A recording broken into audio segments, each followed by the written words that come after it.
Hi, my name's Yanni. I'm an Aboriginal peer support worker at Headspace Adelaide. I'd like to acknowledge that the land we operate from and are meeting on right now is the land of the Kaurna people. I pay my respects to their elders, past, present and future, and acknowledge Headspace's commitment to making a positive contribution to young people who are Aboriginal.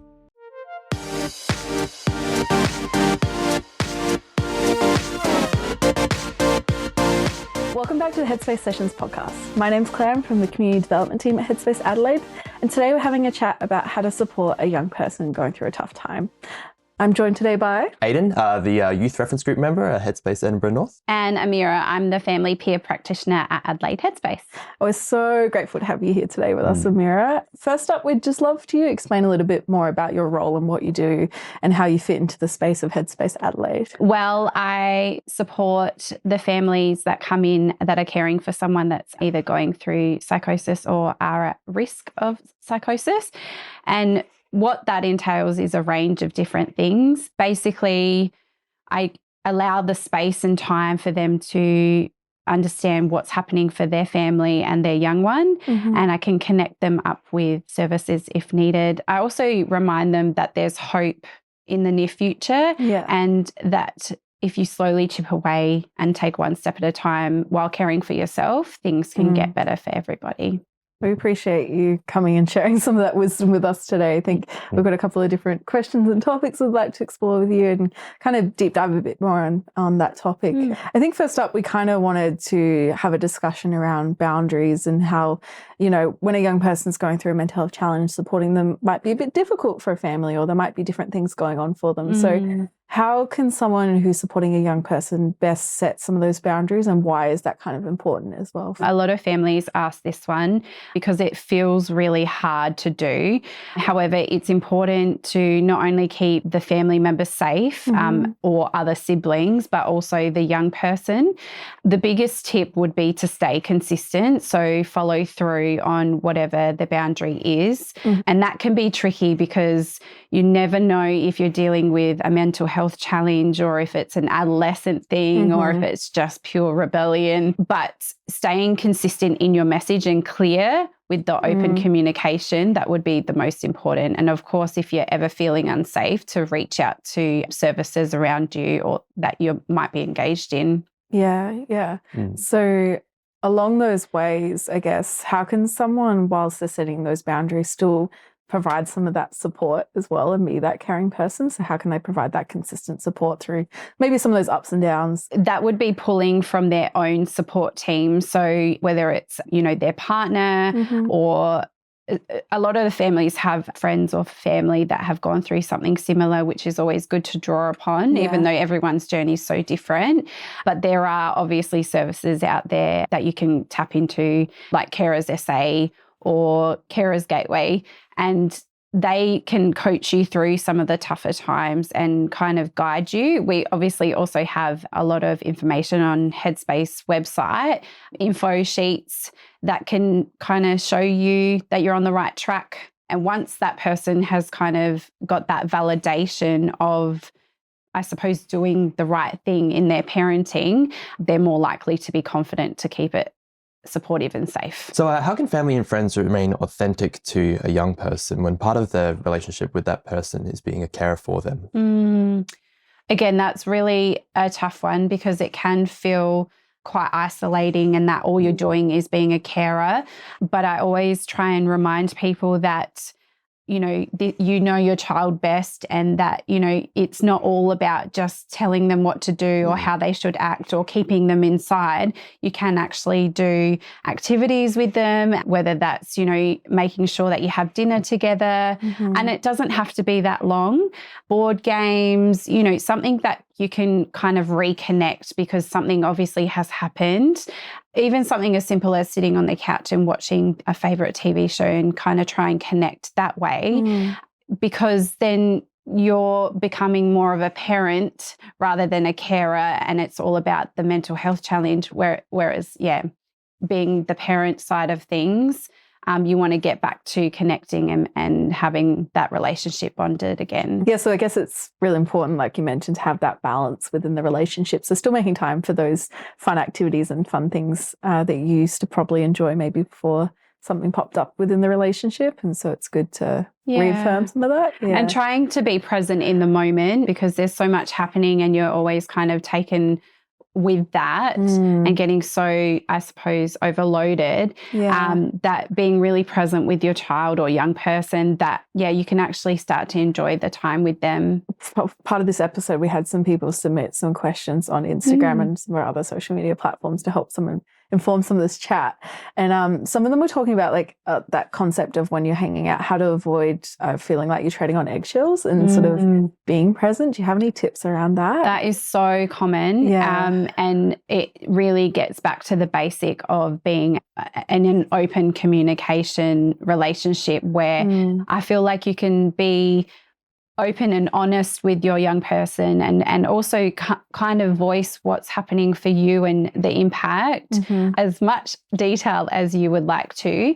But it's important for them to understand that the impact that it has on yourself and the family unit, because sometimes that eggshell can be detrimental where you're keeping everything inside. And so the young person doesn't understand that there's bigger things happening for their family members. So I think being open and honest with how you're feeling, obviously not in an angry way, but in a safe, open way that you can convey how you're feeling. And also just remembering those clear boundaries where possible. It is hard to juggle with being, an adolescent as well as having mental health challenges, but you know your child best and you can only try and have an open discussion and see how they're feeling as well as tell them how you're feeling. Kind of validate that you both have emotions in this sphere and like bring those both to the table and be really, like you said, honest about that.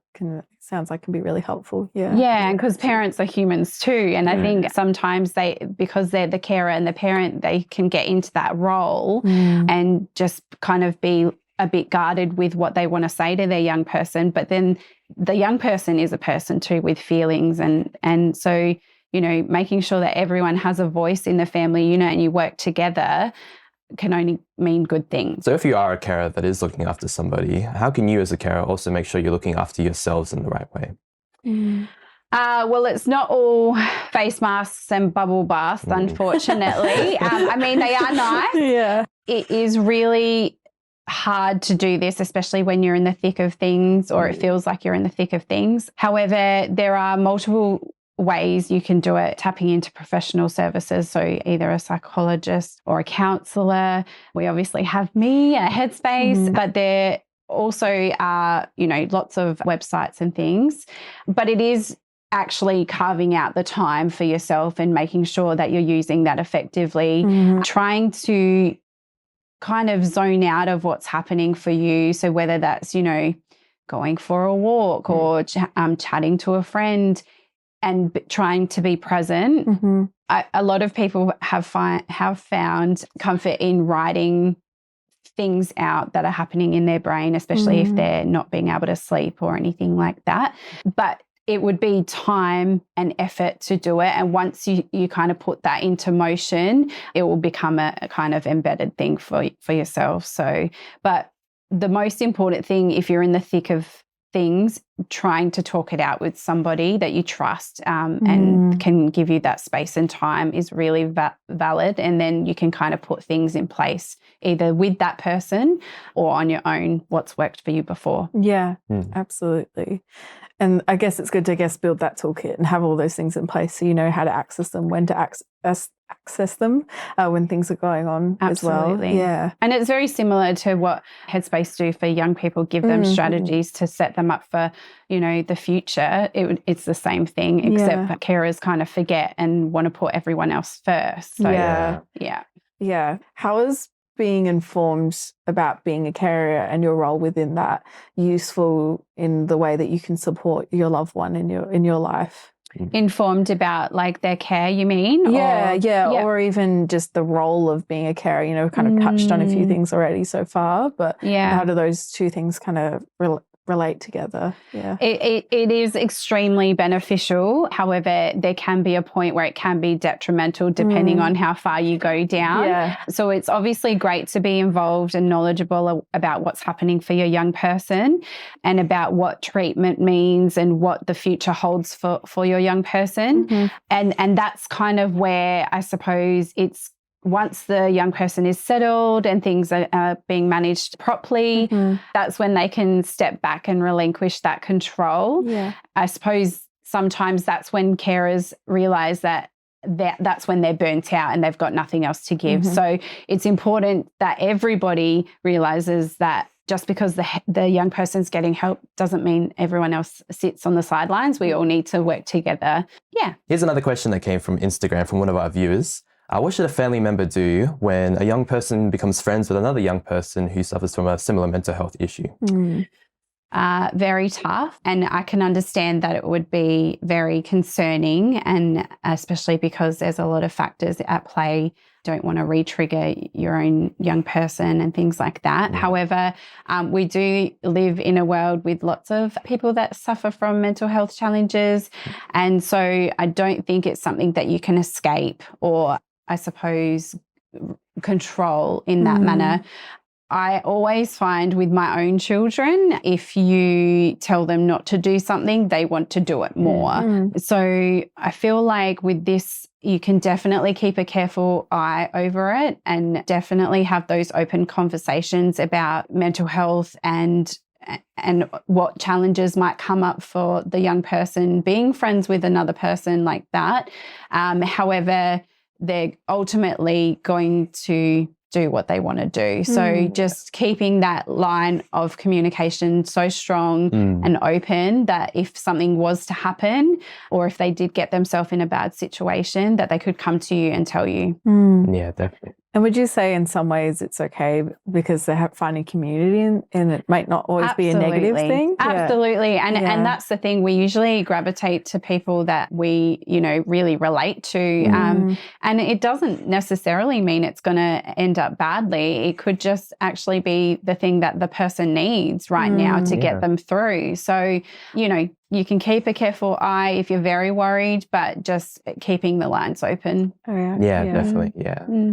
Another question that's popped up through Instagram as well is kind of like people using the term sort of worried about being manipulated or gaslit with their young person. You understand that can sometimes be a bit of a tough relationship between a caregiver and a young person going through a tough time. So how can people, I guess, be possibly wary of these things or even just put some of those boundaries in place to support themselves through that experience? Again, it goes down to being very consistent with your boundaries and following through if there are, I suppose, consequences or anything like that. However, going through, being manipulated or gaslit, your child best, and generally mothers and fathers always know if they're being lied to. We generally are always kind of 2 steps ahead. So again, it's about being open and honest and saying, naming your feelings. And if someone's treating you, doesn't matter if it's your own child, you can tell them that they're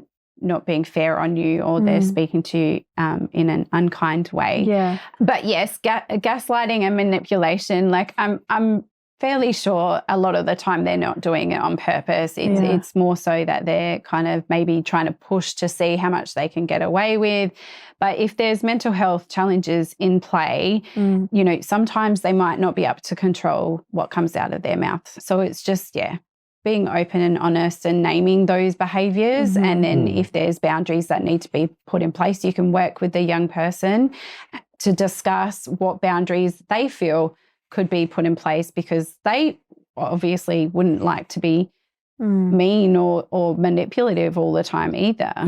Like you're both kind of on the same team, and so it's about kind of having that team powwow and working out where everyone's at, and again trying to come back onto the same page so that everyone's sort of equally respected in that relationship, both the young person and the person supporting them as well. And I guess like try not to work against them, work with them to become that unified team so that, you can kind of nip some of these behaviours in the bud, I suppose. What are some signs that a carer might also need some support with their own well-being? So generally a lot of people that come to see me almost always need help. It's simple signs that can be physical and obviously mental. So you've got your teariness, your fuse is very low, so the anger comes out, and sometimes the poor dog get yelled at for not doing all that much.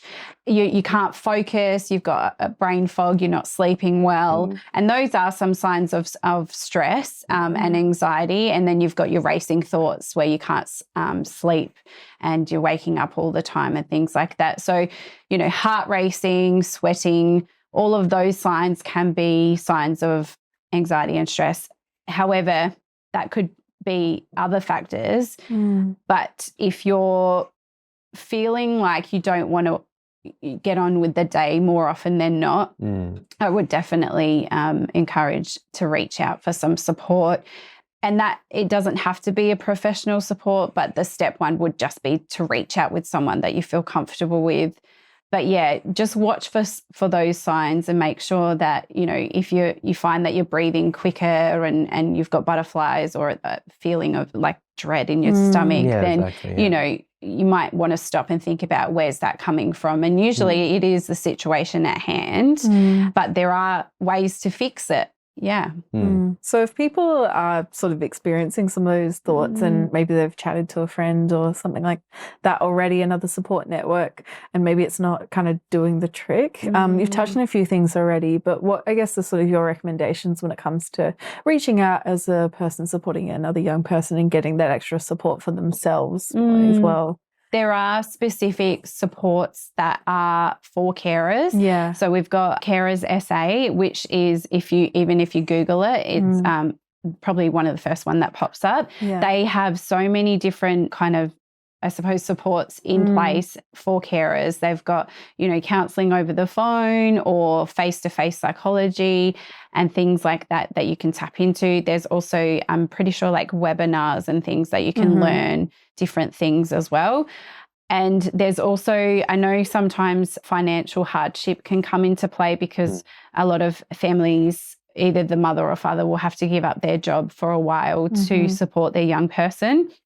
And they can give you financial advice on how to link into extra financial support as well. So those things are all available, and it's just about a matter of tapping into it. So just as we come to the end of the episode, was there any last minute thoughts that you had on families and friends or things for the carers? That there is hope and things can definitely get better. And, I'm living proof of that. So it's just a matter of tapping into those services and reaching out when you really feel the need to. Don't put yourself last because you can't pour from an empty cup. Yeah, exactly. And just keep those lines of communication open and remember that, that's your young person and you know them the best. So yeah, absolutely advocate, but also make sure that you take care of yourself while doing that. Yeah, absolutely. Yeah. We really appreciate your wisdom and coming on and sharing those thoughts with us. And if anything has been brought up for you during this episode, you can always reach out to Lifeline or other services. There's headspace.org.au as well if you want some extra information or even fact sheets on how to support a young person going through a tough time. We just want to thank Amira again for coming onto the podcast today. Thank you. Yes, thank you. Thank you.